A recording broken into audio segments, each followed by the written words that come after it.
kind of Do you know what? Even the word beige, like beige, that is so boring. The word. you know My what? walls are beige. The point that I put here, I actually call sad beige. Sad beige, It's yeah. a sad Oh, color. beige. You are listening to What's Next? Conversations with Boomers, and I'm your host, Barb Desmarais. So we've got a really fun episode today.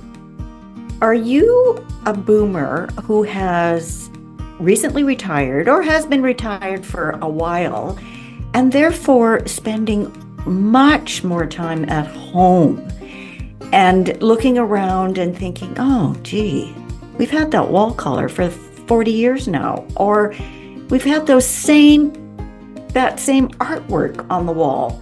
Is there anything we can do to change it up, to kind of revitalize the space? We have an expert here today. We have Leo Santana, who is a interior designer and color expert. So he's going to guide us through some tweaks that we can make to our homes without having to, we're not talking about big renovations. We're just talking about some changes that can have a huge impact on the feel and the look of your home. So, Leo, welcome to the podcast. We're so happy to have you here. Well, thank you. Thank you very much. It's a pleasure. I'm very happy to be here. Thank you for inviting me. I'm an amateur interior decorator. Just because I love decorating, and I'm always looking at people's decor in their homes and saying, what if you got that over there? It should be over there. You got to put that picture down. You need a cushion over there. So I pretend I'm an expert. Anyway, I know that you're an expert in color. Right. That's pretty much my specialty, if you will. Yeah.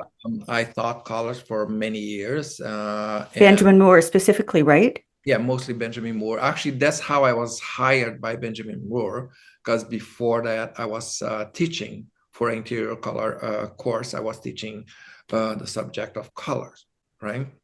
And one of the students was actually a staff from Benjamin Moore. And she was telling her boss that she was taking this course and she was learning so much about colors. And so her boss, asked if he could talk to me.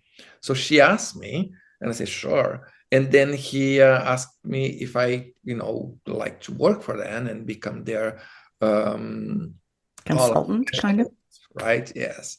So I said, sure, why not? Right. So it's something that I've always been interested, especially in learning about color in terms of paint, how it's, the composition and the formulas and so on, because that also is very helpful. And I was there for 15 years. And Oh, actually stopped teaching because he became so busy with color constellations and so on. yeah. So let's start by giving some basics of design. What are some elements that we need in our room to make it look balanced, to make it visually pleasing and just comfortable? All right. So yes, creating balance, it can be quite tricky because obviously it depends on the size of the room, the position of the room, right? Also, what you'll be using that room for. So you have to, create a floor plan that's going to create that nice balance. That's one of the things. Furniture arrangements, right? Color, of course, very important. But I think one of the elements, I always said the element that I think is one of the most important is actually light. Light. Ah, About that, you can have the most beautiful color, the most beautiful, furniture and so on. If you have the wrong lighting, it just won't show, the best potential, of that piece of furniture or that piece of art or the colors that you have on the wall. So just think, without light, you cannot see colors, right? Everything that is in the room, from walls to carpet to furniture to accessories, everything has colors to it, So if you don't have the right light, right, that's not going to show. So that's one thing that I always suggest people pay attention to your natural light and your artificial light. So we have task lighting and we have mood lighting, right? Exactly. Yeah. Ambient lighting, task lighting, Ambient lighting. yes, all these different kind of lightings, and you cannot use the same light throughout the house because every room has a different purpose, right? So you don't want like bright lights on a place that, let's say, you want to rest, right? So still, let's say if you have a room in your house or a corner in your house that you wanted to sit down and read a book and so on, you have to have the proper lighting. You don't want a light that is blindly bright, but you also don't want something that is so dimmed that you can hardly read. So that's one of the elements that I think for me is one of the most important elements. I start always with light, because even for my work, if I want to give you a nice color and you don't have the proper light, doesn't matter how beautiful that color is, it's not going to show properly in your place. Right? So let's say we've got a living room, we've got the color we want. It's a we'll say standard size living room, so not a huge room, not a tiny room. How much task lighting? So it's used for entertaining or reading and reading. So how much lighting? What about the placement of the lighting? Well, in terms of placement of light, of course, which is standard, you want to have, if possible, light in all four corners of a room, right? Not always possible, but if possible, you have to have some kind of lighting, because you don't want a section of the room, a side of the room, to be darker than the other one, if you want to create that nice balance, right? So make sure that you spread the light source, on a way that the whole room will get enough of light. Right? So that's one of the ways that I try to balance light. Of course, also it depends on, during the day, natural light, where is the main source of light coming? Like is facing north, is facing south, east, west, because that also affects the way you see color, the direction of light. So, but it's basically creating a balance between natural light during the day and artificial light, task light and so or evening, right? Leo, when I was living in a townhouse, I had my whole living room painted in an off-white. I mean, it was a shade of off-white. And once I had the whole room painted, because there is a lot of natural light coming into that room, honestly, it looked blue. I had to get it redone. I couldn't believe the difference between the sample and what it looked like on my wall. And it was all because of the lighting. Yes. The natural light and how much came in.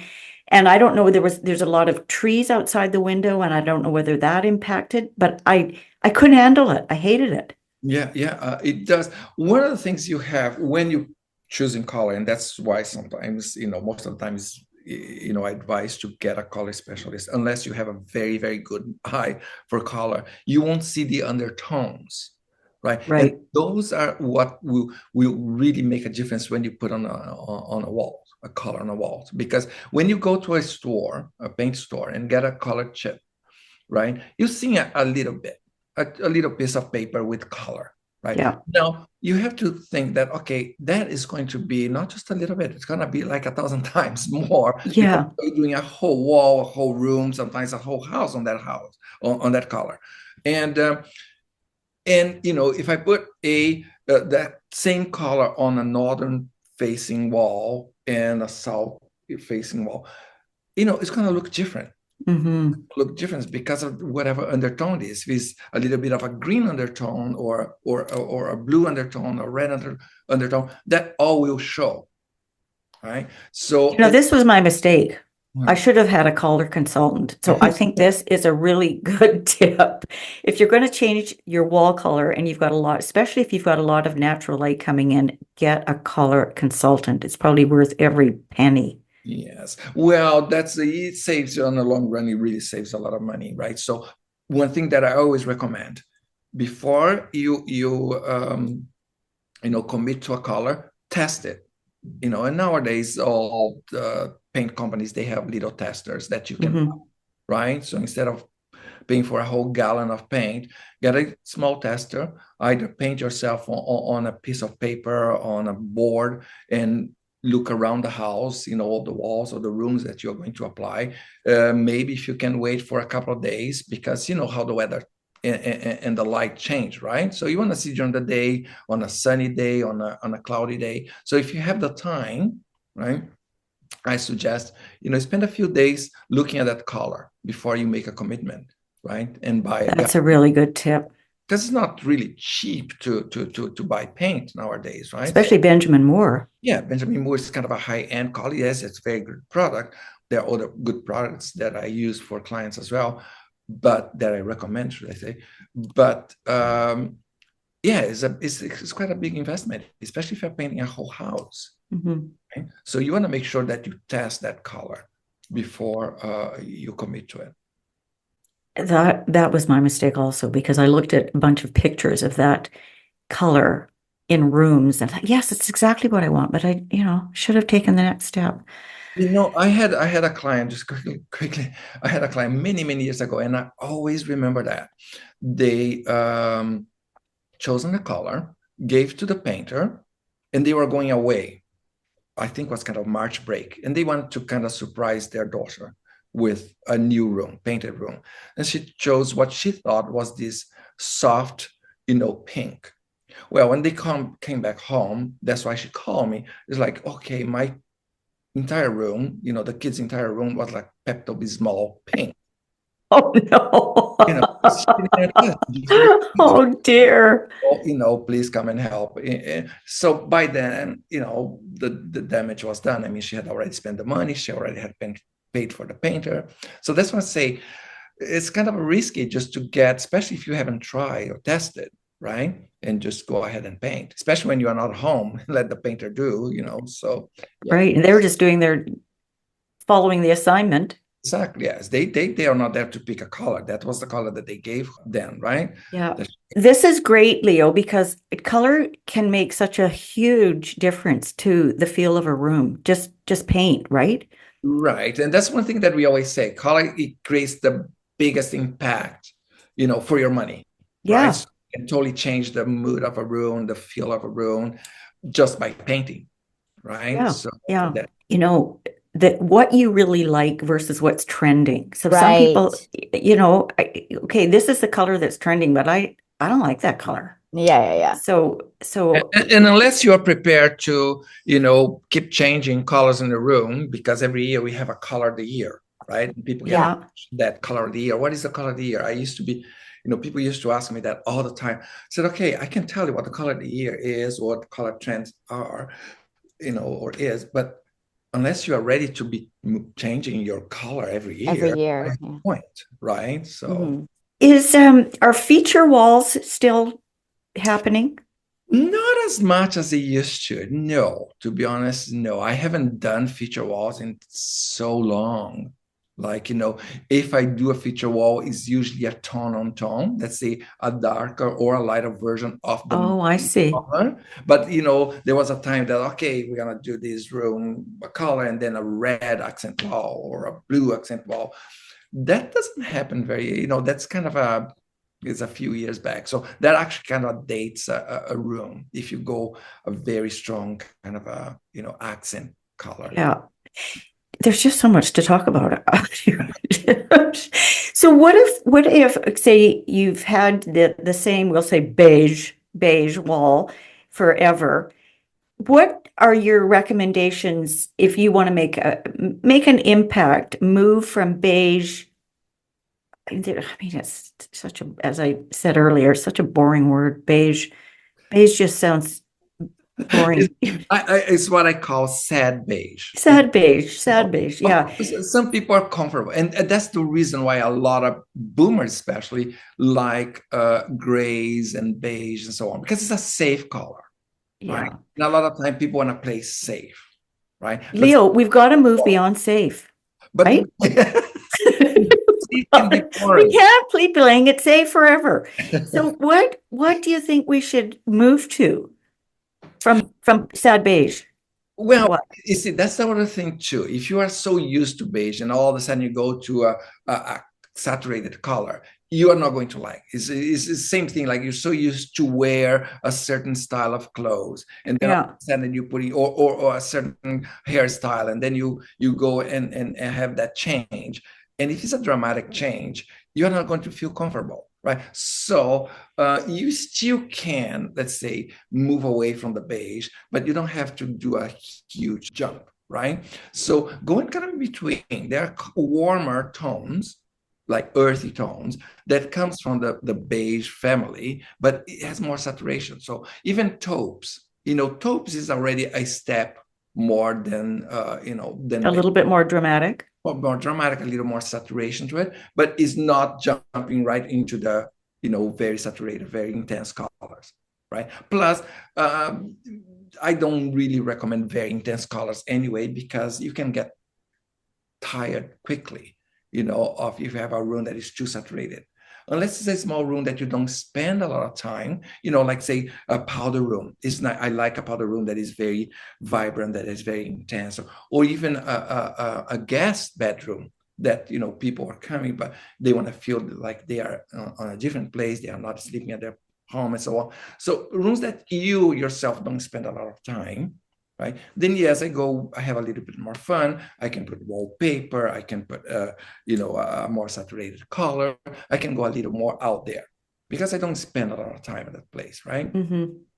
But in general, the rooms that you spend, that your family, yourself spend more time, you don't want to be too intense, too saturated, because you get just tired of being on it, right? And eventually you're going to have to feel that you have to change.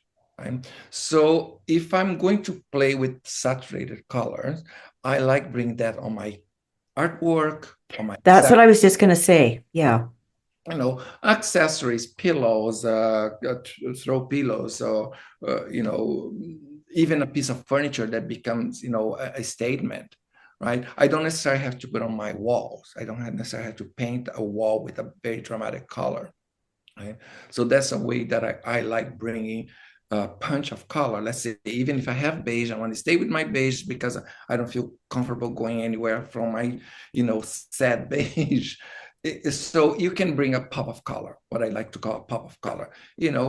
Just make sure that when you bring in certain colors as an accent colors, like red is a very intense color, so it demands attention, right? A little bit of red goes a long way. Mm-hmm. So I don't want to start now all of a sudden putting these little pops of red everywhere in the room. It just looks too dotty and kind of it doesn't flow well, right? So in design, we tend to say, and I agree, that odd numbers are better. So if I have, let's say, a room that I want to incorporate a color, right? It's a neutral room, a gray room, or a beige room, or even a taupe room. Like a light taupe is a beautiful color. It can be quite beautiful, quite resting, but warm, right? And not as boring as beige. So I would bring, a pop of color. Then it would be beige. I could take that, pop of color from maybe a fabric that I have on a furniture, on a sofa, on a chair, or from inspired by a painting that I have in the room, and I take that little bit of that color and bring into my accessories. Right? It can be a vase, it can be some pillows, even candles, or anything that has a little bit of that color. But I just have to make sure that it's not all over the place. Right? Mm. So that's why I'm saying, okay, three, it's a good number. So let's say if I have a couple of pillows in one sofa, and then I have a vase on a side table, and then the red is also on my artwork. That's enough, for certain colors, especially like saturated colors like reds and oranges, if they're strong. If they're more toned down, then that's fine to go a little bit more, right? Because they are not so bright. So just be careful with bright colors, because all of a sudden you think you're kind of it's too match and match. You know what I mean? In design, we don't do that. This is a mistake that I think a lot of people make is they want everything matching, and it's just not interesting. No, no, no. It's just something that I like things that complement each other, but not necessarily match. Match, yeah, yeah. People want this matching end tables, matching fabrics, matching. And yeah, it's just much more interesting when you change things up and even change the style a little bit. Like I know right now we're tending more towards modern, aren't we? With a splash of vintage. Right. I always like that. I always like mixing a little bit of style. One style still has to dominate. Like if I have a modern, I can add a little bit of a little touch of retro, a little even an antique on a very modern room. It looks quite beautiful. But my dominant style will be the modern. Mm-hmm. Or I can have something that's a little bit more traditional with maybe a modern chair, but the traditional is still dominates. It's the same thing with color, right? When I'm putting a color palette together, one color is the dominant one. The rest is that just to kind of support, complement, accent, yeah. So what I'm hearing you say, if you're wanting, for accent color, which is important to have in your room, draw from the accessories. So a print, a artwork, right.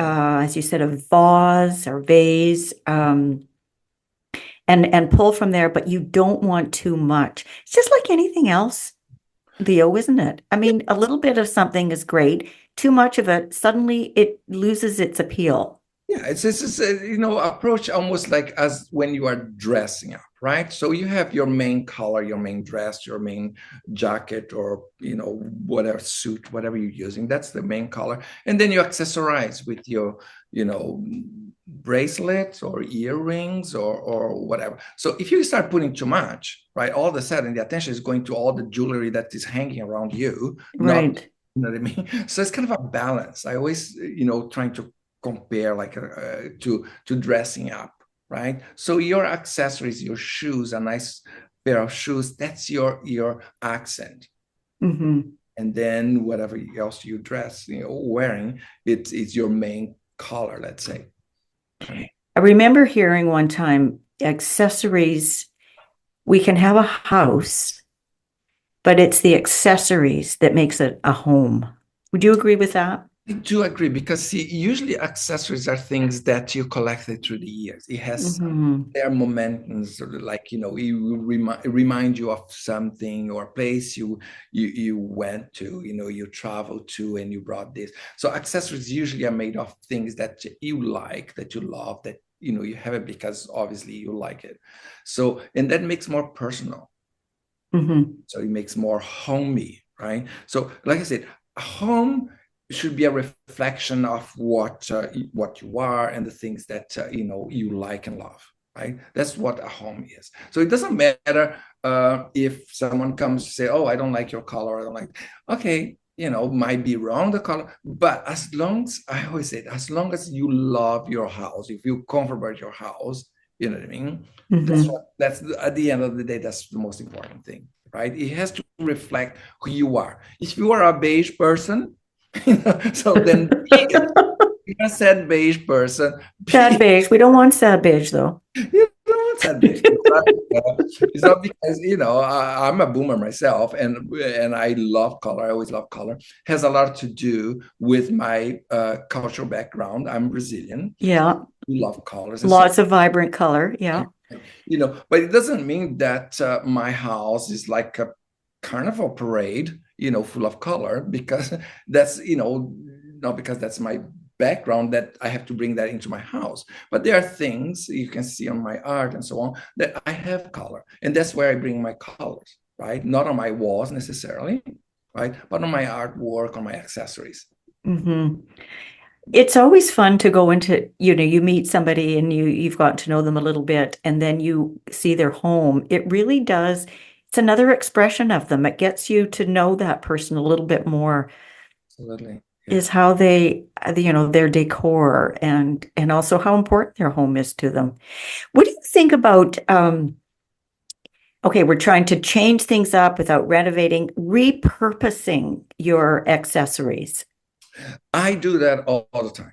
I do all the time because, see, especially because of my profession, I have quite a bit of accessories and things that I collect through the year, or I bought, or I got from as a present. But I cannot display everything at the same time. So if you do have a place where you can, maybe storage some of your accessories and just change with time. I'm constantly changing, which sometimes drives my partner crazy because, like, well, okay, that's How did that get there? What? yes. Oh gosh.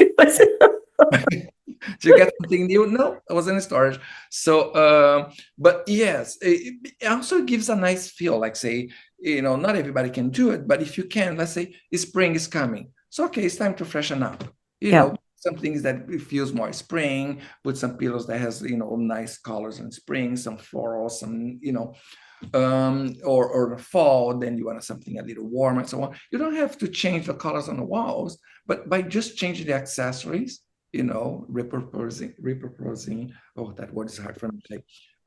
What you already have, right, and just changing around, so it gives that feel of, okay, I change, and it feels nice again. It feels different without really making a huge change. And you don't have to spend any money when you're repurposing. So give us a couple of examples of how you've repurposed. So something you had over there, you put over there, or maybe a glass is now a vase or whatever. Yeah, like, because with time we got some different lamps and so on, and some lamps are like way a little too ornated, or too colorful, or whatever they are. And so for me, what I like doing is change according to season. Mm. I cannot be changing all the time, but and not all seasons, but let's say spring and summer, I bring all my lighter pillows, or throws, if it's still a little cool in the spring, but I still need to have a little throw when I'm reading. So, but something that's light, it says it, it shows that, okay, spring is here, right? Same thing in the summer, so something with a little more color, a little more vibrancy. So it can, like I've said, accessories, right? I'm not changing artwork because that is a little harder to do. Plus, not everybody has a lot of artwork to go around. But sometimes what I do, I don't change the artwork itself, but I change the position. That's what I was just going to ask you. Do you change the placement of the artwork? I change all the time. It's another thing that drives my partner crazy. Like, that wasn't there. So there's some art, like some artwork that they are focal points, so they stay where they are because they belong there, so on. But smaller artwork, I tend to change them around, and it just makes the place looks different without being, without breaking the bank. Yeah, exactly. Yeah. Another thing too is collectible. People tend to collect a lot of stuff, right? And then spread all over the place, the room. I like some things. I'm not much of a collector. I don't collect a lot of things, but I have a lot of things that sometimes they start looking a little, oh, it's looking a little too kind of a, too much here, or this table is getting too crowded and so on. So one way that I like arranging them is putting, let's say, in groups. Groups, they look much more interesting than just spreading all over the place. And so, group in odd numbers again? Yes, it can be. It depends, because sometimes I put on a tray. I get a tray and I put little things together on a tray. And so that becomes kind of more of a group, right? Instead of having all these little trinkets all over the place. It just looks messy. And if you're putting things on a tray, I guess you want to pay attention to the height of those things, right? You don't want everything the same height. Balance, right? Balance. Yeah. Balance is very important. Balance on the size of furniture, because sometimes you have like a huge sofa, right, with a tiny little chair beside it. It just looks like, it just doesn't look proper. So yeah, proportion. Yeah. Proportion is so important. It's so important. Yeah. And that's one of the things that when you go into a room and think there's something off here, I don't really know. And often it is proportion. Yeah. There's, as you say, there's a tiny piece of furniture beside a great big piece of furniture, or accessories are all the same, there's no balance. They're all the same color, or they're all the same height. Or no, I wanted to ask about art, hanging art, because I mean, I think, is the rule still at eye level? Because I find that people put their artwork way too high. I, yeah, that's that's a mistake that a lot of people do. A lot. Yeah. But I was like, why am I looking at the ceiling to see your art? I mean, unless it's a very large canvas that it takes most of the wall, then of course it's gonna go way up. But Yeah. you see, again, at the same time, okay, we say eye level, but let's say, it's a couple that lives in a house, and the husband is like, 6'2". 6'2", and the wife is 5, 2. So Yeah. what is the eye level there, right? So you have Yeah. to take those things in consideration, right? So it's kind of yeah. You have to kind of go in the middle. Yeah. But eye level is a good way of, is a good kind of a standard height or at least the middle of the painting should be at your eye level, because if you have a huge artwork, right? So is what is eye level? What's part of the paint is eye level. So usually the middle of the paint would be my eye level, right? But Oh. I've done, let's say, a gallery wall, right, where we display a lot of paintings or a lot of pictures or so on, family pictures, and of course, not everything is going to be eye level. Right. So, but you don't want to have to, like, my sister, she and I are, we're shorties. We need a ladder to go and look at the top paintings. Mela too. But on a gallery wall, it's not so much eye level, but the space in between the pictures, you have to have certain space. I leave at least, a minimum of 2 inches. Okay, that's a good tip. Yes. For the gallery wall, the 2 inches between the paintings. Okay. Yes. Or the pictures. You need to have some space for the picture, the painting, to kind of have its own space, right? It's almost like being in a crowded, place. You want to use space, right? And the painting now. So the artwork wants a little bit of space, so you can see better. And Leo, should the frames be all the same, or is it okay to have all different frames? Oh, no, all the same. Then it looks like you just went to a store and bought everything at the same place. Oh, you just made a run at IKEA. Oh, yes. So no matchy for frames. Okay. No. But again, you don't want everything to look so different. So the frames, yes, I like different frames and so on. But I try to either the theme, the paintings, if I'm doing artwork, should be a similar kind of theme, right? Let's say birds, or if I have like, I don't know, landscapes or so on. So a theme. Okay, that's good to know. Or let's say matting, the mat around the paint, maybe you can keep pretty much within the same colors and so on. Something has to kind of flow, right? Otherwise, it's just, very a mishmash. Yeah. No, the frames, I actually rather not, especially the frames, I definitely don't like, and I don't advise to have all the same frame. No. Okay, that's good to know. Another thing about artwork, I mean, that I've noticed in some rooms that you go into because we've talked about proportion, this great big armchair with a tiny little piece of art above. So that also, proportion comes into play there as well, right? Absolutely. Yeah.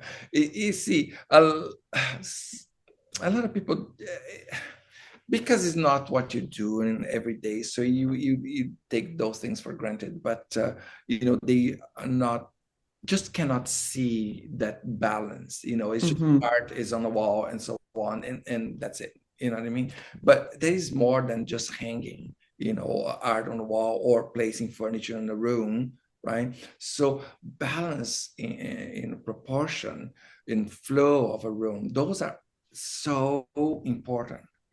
To a lot of people see a room in a magazine, say, "Oh, that room is beautiful." They don't know exactly why it's beautiful, why they, Exactly.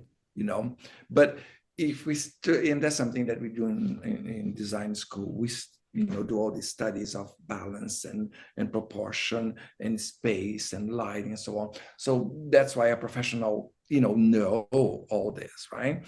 That Hmm. said, though, I have to say that there are designers that many times would come to, let's say, Benjamin Moore's store in looking for help with colors, because not everybody, even if you can be a great designer but not necessarily know colors, right? So Hmm. not because you're a designer that you totally understand color or totally understand a particular style or so on, right? So but in general, designers, they have a very good idea and feel of especially proportion and space and lighting, So yeah, it's people said, "Oh, you have an eye for this," and that's true. Either you do or you don't, right? Hmm. True, true. Especially with decorating, not so much design, but decorating, because there are two different things, right? There are interior Yes. designers and interior decorators, right? So it's a little different there. It's the same thing with architects. Architects, they can create beautiful designs, but if you ask architects, mostly, I'm not saying all of them, but mostly they don't know color, and they usually go for the grays, right? Right, right. My husband was an architect and actually he was pretty good with color, Good. but tended to really like clean lines. And when we got together, that was in the early 80s and I was into country Oh, and he was into these clean lines. oh yeah, Yeah, but everybody's got their strengths and specialties. exactly, exactly. So, Leo, I want to ask about plants. How important are plants to a room? And also, what do you think of faux plants and flowers? Okay. Uh, I one of the things that I love the most is gardening. So plants, Oh, absolutely love plants in the house. But again, proportion. Sometimes not everybody has the ideal lighting, and the worst thing is to have a dead tree in your room, right? hmm. This beautiful room with a dying tree. I do have trees beside here. I have good lighting, so everything pretty much grows in this place. I'm living right by an English Bay here with beautiful, a lot of lighting. Oh, wow. So it's great. So I love live plant, real plants in a room. I think it brings life to a room. You know, Hmm. I, it's just for me, just it's one of those things that I must have in the room. I think it just brings life to a room, right? Not every room of the house, but in a living area where I have my guests or family and so on. Yes, I do have um, some rooms. It's just not going to work because I don't have natural light, and so it's just going to be dead in no time, right? That's when it comes to fall plants. And there are some beautiful nowadays. Before a few years, I would not touch those things because I think they look so fake. But Hmm. sometimes you have to look and touch to make sure that that's if it's real or not, I right? know. So I don't have a problem with that, right? I actually have So, for instance, in a bathroom where there is no light at all. exactly, yeah, yeah, exactly. That's exactly what I have. Or a dark corner of a room, I have a flower arrangement that again I change according to season.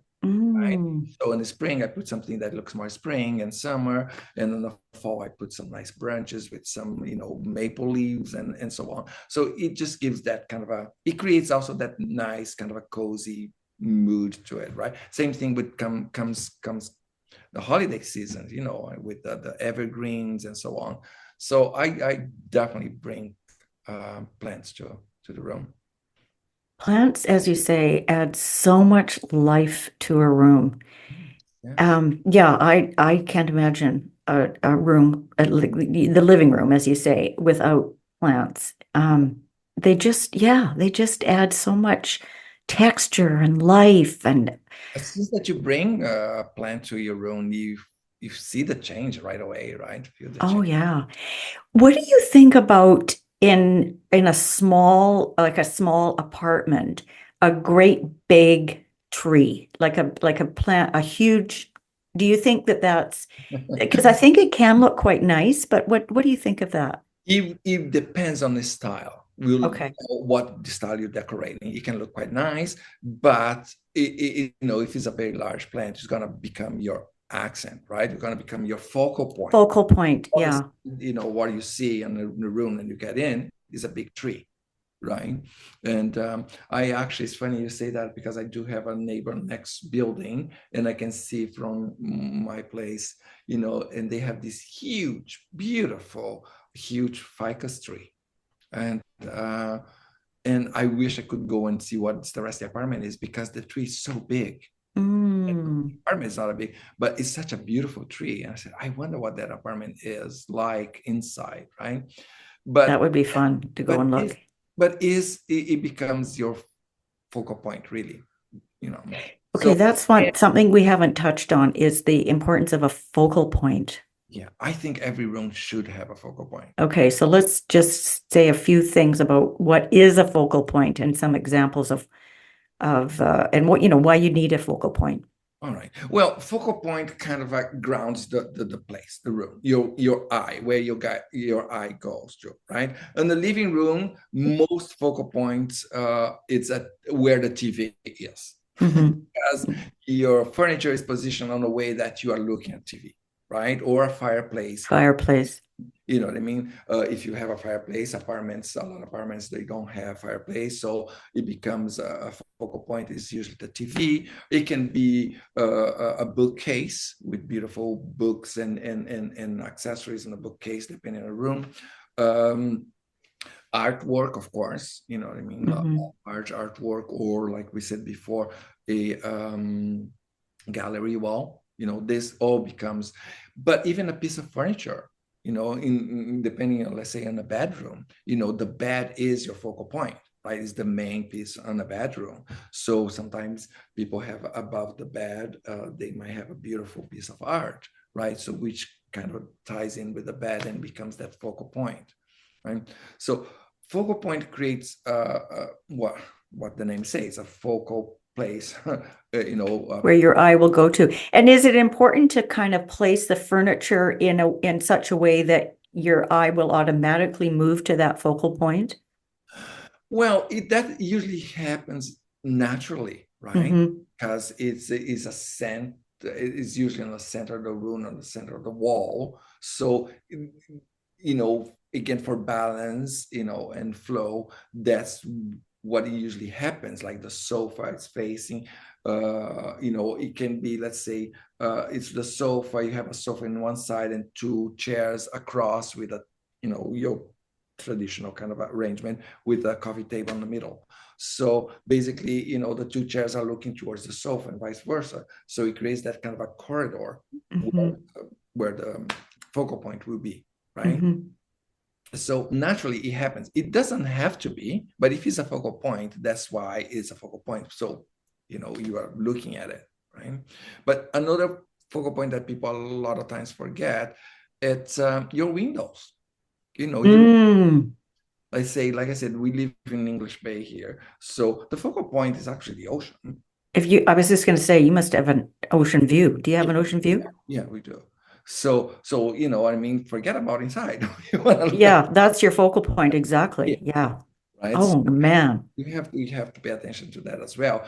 Okay, do I want to create a focal point in the apartment that is so much, demanding than the beautiful view outside? Yeah.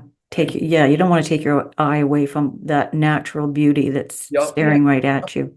And the opposite is people that don't have a great view. Maybe the building across or the house across is kind of something that you don't really necessarily want to look at. Then you make sure that you create a focal point that looks away from that. Mm. So many things to talk about. Now we're gonna have to do a second one. We'll do part two. I know. Area rugs. With boomers, especially, or with aging people, Mm. I'm always I always say, careful with too many little area rugs all over the place. It's just a hazard place. Yeah, they tend to curl, don't they? Or you may end up tripping, and you don't want that, right? So I like a low pile area rug. Mm-hmm. If you're putting on a living room, as a rule, what we like doing is at least the front legs of your furniture, let's say your sofa and your chairs, should be on it, right? On it, okay. Yes, right. Because a lot of people tend to get a tiny, disproportional to the room carpet, or not carpet, but area rug. So it looks that little thing in the middle of the room that is not really doing anything. It's just kind of is disproportional. So ideally, the furniture should be on the carpet. On the area rug, yeah. But not everybody does that, and you don't have to do it. But I would say at least the front legs of your sofa and chairs, if you have that, should be on the area rug. Because what that's doing is creating that group, is unifying that group, is bringing that together, right? So it's not just the area rug floating in the middle of the room. It sort of grounds the space, doesn't it? Yeah, and bring things together, unifies the furniture. Mm-hmm. Yeah. Because so many people now, of course, have got all hardwood or laminate floors, so they do need some grounding, don't they, with an area rug? Yeah. Can I ask a question about rugs? Absolutely. Can a rug be a focal point? It can, because it depends what kind of a rug you use. If it's, let's say an abstract print, like a very large abstract paint with, or blocks of colors, Right. eye goes down so right away, right? And that also helps you, because from those colors you can get, ideas for accessories, right? So one of those colors into other accessories. But yes, a focal point, the floor, the rug can be a focal point, can become a focal point. Usually people don't buy that to be a focal point, but if it's something that is so out there, sometimes it becomes a focal point. If it's a very strong color, will dominate. Let's say, like we're talking about, the reds or the intense colors on an area rug. It becomes, but also can become the inspiration for everything else in the room. Got it. Yeah. Leo, this is so great. I think, yeah, we'll have to find some of these topics that we can expand on more and have you back. Okay, so let me summarize, and you tell me if I've listened attentively. So color is big, and boomers tend to go with beige and neutral tones. Neutral tones. So we want to intensify those colors if we want to change. Lighting is really important. So you want a light in each four corners of the room, ideally. And we talked about how to accessorize, and what colors do we accessorize with, to draw colors from the artwork in the room or from the accessories in the room, but not too much. Balance is really important to have and proportion. So if you can just look at a room and see if something is out of balance. Less is more sometimes, right? Area rugs, we want to be careful with it with our boomer population. They really add a lot, but we want to be conscious of safety. And plants. Put plants, add life and texture. Faux plants are okay, especially for spaces that have no light, like bathrooms or dark corners. But plants add a lot. But again, keep in mind proportion and balance. What did I miss? Artwork. We talk about artwork. Yes, artwork is important.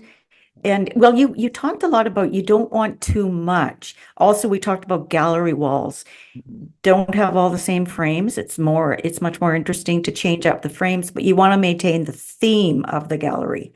Exactly, yes. And there's certain things that, in gallery wall, I don't necessarily want to have pictures of all my family under my living room. you know, Mhm. because not all my guests will be interested in know who grandma is, or you know what I mean. So it's just for myself. So maybe I have on a spare room or even in a hallway that is not always, they are kind of watching over me when I'm Yeah. with my guests in the living room. So there are certain things that I, not crazy about in terms of putting in the living room as a gallery wall or in a place where it's very kind of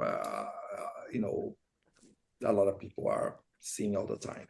I think gallery walls, especially if it's in a living room, it should be more towards art, some photography, something a little more artsy. And I do like mixing, not just pictures, but like you see, I have like some little plaques, or it gives a little bit more texture. Not in a gallery wall, it doesn't have to be all pictures. You can put other elements that creates a little bit of dimension. And Mm. yeah, I like mixing things. Mixing and matching. Another thing that you brought up that was how you change your accessories depending on the season. And so you might do that 3 or 4 times a year. Yeah, yeah, yeah. Yeah. Some people do like twice a year, like spring, summer, and then fall, winter. Because they're kind of similar kind of a vibe. But if you have enough accessories and you like to see them, but you cannot display them all at once, then just keep changing things, moving things around. So you don't have to be purchasing things all the time. Well, that's a really good tip, because to make a big impact into your room in terms of changing it, you don't necessarily have to spend a lot of money. No, no. And you know what? If you need to buy something, buy some fresh flowers. Buy some fresh flowers or go to a secondhand store and see what they've got for vintage stuff. Yeah, yeah, a lot of stuff. And even with like we were talking about frames, I myself got quite a few frames, picture frames on thrifty store. You know what I mean? Just Great. put a picture away and put the picture that I want. And it looks fantastic. Good idea. Yeah, Yeah. never mind the picture that is there. You're not buying the picture, but you're looking for the frame. No, that's a nice way of doing it. If it needs a little bit of repainting or a gold leaf and so on, you can do it. I've done that many, many times. Mm. Yeah. Oh, this is fun. Okay, Leo, if people want to reach you, how can they do that? I do have a website that is DeNovo, is like D for David, N-O-V-O. DeNovo. Yeah, DeNovoDesign.com. Okay, DeNovoDesign.com. Yeah, Good. you can see, I have that. And You're on Instagram. I'm on Instagram, I'm on Facebook as Leo Santana, and also as DeNovo Design. Okay, great. Thank you. You're very welcome. My pleasure. I thought that was fun. But It was really fun.